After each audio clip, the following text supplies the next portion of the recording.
অর্ণব ইশারায় আয়ুষকে দরজা খুলতে বলল আর নিজে পানি খাওয়ায় ব্যস্ত হয়ে পড়ল। এদিকে আয়ুষ দরজা খুলতেই দেখে নুসরাত দাঁড়িয়ে আছে। আপনি এখানে?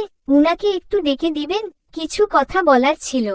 আচ্ছা, আপনি একটু অপেক্ষা করুন, আমি ডেকে দিচ্ছি।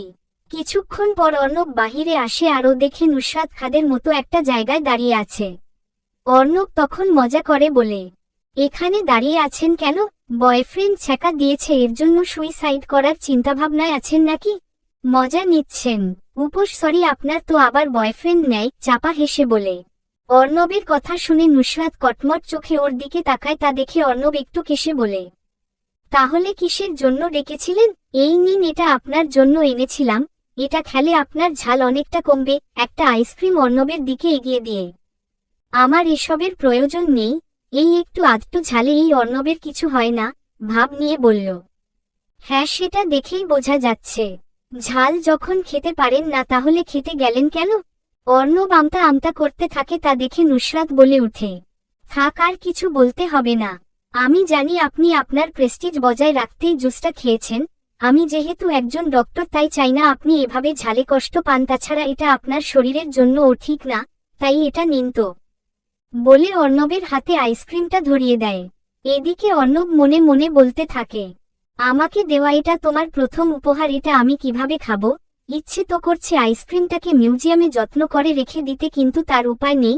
হতাশ হয়ে বলল, কি হলো, কি ভাবছেন? কিছু না তো। অর্ণব এরপর আইসক্রিমটাকে পরম যত্নের সাথে খেতে শুরু করে। এভাবেই দুজনের মাঝে কিছুক্ষণ নীরবতা বিরাজ করে। নীরবতা ভেঙে অর্ণব বলে উঠে, আচ্ছা, কিছু মনে না করলে একটা কথা বলি। আপনার তো কোনো বয়ফ্রেন্ড নেই, তবে কোন ক্রাশ আছে কি? কেন, সেটা জেনে আপনার কি কাজ? না মানে, একবার ইহান বলছিল আপনার নাকি একজন আর্মির উপর ক্রাশ আছে, তাই আর কি জিজ্ঞেস করছিলাম। বলা তো যায় না, সে যদি আমার চেনাজানা হয় তাহলে আমি তাকে আপনার ব্যাপারে বলে আপনাদের সেটিং করিয়ে দিতে পারবো। নুসরাত কিছুক্ষণ ভেবে বলে, আইডিয়াটা ভালোই। আচ্ছা ঠিক আছে, বলছি, আমার যার উপর ক্রাশ ছিল তার ফেসটা আমি দেখতে পাইনি, তবে তার চোখটা খুব ভালো করেই আমার মনে আছে। উনার চোখ দেখেই আমি উনাকে চিনতে পারবো। অর্ণব ওর কথা শুনে একটু জেলাস ফিল করে। মনে মনে বলে, বাহ, কি ভালোবাসা, এভাবে চোখে দেখে মানুষ চেনা যায় নাকি, অদ্ভুত। আচ্ছা, তার সাথে আপনার দেখা হয়েছিল কিভাবে? কিছুদিন আগেই একটা শপিং মলে আমার বাবা মার ম্যারেজ অ্যানিভার্সারির জন্য কিছু কিনতে যাই, তখন কিছু টেরারিস্ট কোত্থেকে এসে মলে হামলা চালায় আর আমার গলায় ছুরি ধরে সবাইকে হুমকি দিতে থাকে। তখন একটা আর্মি আঙ্কেল হিরোর মতো এসে আমাকে ওদের থেকে বাঁচায়।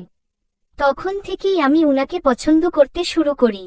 নুসরাত যখন কথাগুলো বলছিল তখন অর্ণব বুঝতে পারে নুসরাত আর কারণ ওর কথাই বলছে। তবে আঙ্কেল কথাটা শোনা মাত্র ও 440 ভোল্টেজের শকট খায়। ও আরেকটা কথা, উনি তো আপনাদের স্পেশাল টিমের একজন, আর হ্যাঁ, উনার নামটাও আপনার নামের সাথে মিল আছে। কি অদ্ভুত না, আপনি কি উনাকে চিনেন? মনে মনে বলে, শুধু নাম এক নয়, মানুষটাও এক, মেরি জান। আচ্ছা, একটা ব্যাপার বুঝলাম না, আপনি কি সিউর উনি একজন আঙ্কেল ছিল?